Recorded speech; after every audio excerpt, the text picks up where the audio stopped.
Արցվաշենը Հայաստանի Հանրապետության ինքնիշխան տարածք է։ Ուզում եմ հիշեցնել, որ Հայաստանը եւ Ադրբեջանը փոխադարձաբար ճանաչել են միմյանց տարածքային ամբողջականությունը, եւ ես ասել եմ նաեւ Խորհրդային Միության Ալմատայի հռչակագրի հիման վրա։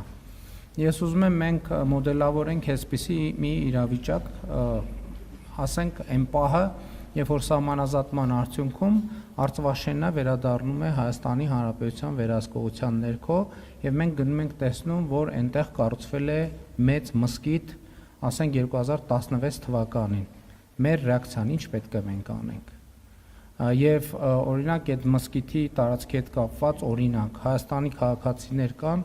ովքեր բերում են իրենց սեփականության վկայականները, ասում են գիտեք ինձ այս հողը մերն է եղել եւ այլն եւ այսպես շարունակ եւ ամենատարբեր հարցեր։ Մենք ինչ պետք է անենք։ Ինչ պետք է անենք մենք։ Այդ թվում կարող է լինել նաեւ այդպիսի որոշում, որովհետեւ երբ որ ասում ենք պատմամշակութային հուշարձան, մենք պետք է հասկանանք պատմամշակութային հուշարձանը ինքը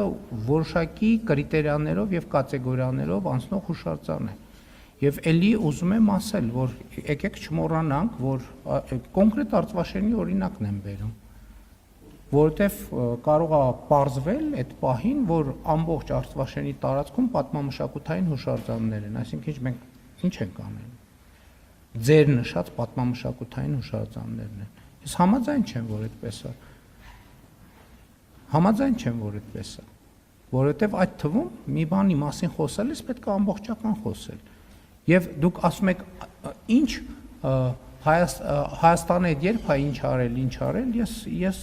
այդ հարցին պատասխանելու ցանկություն չունեմ։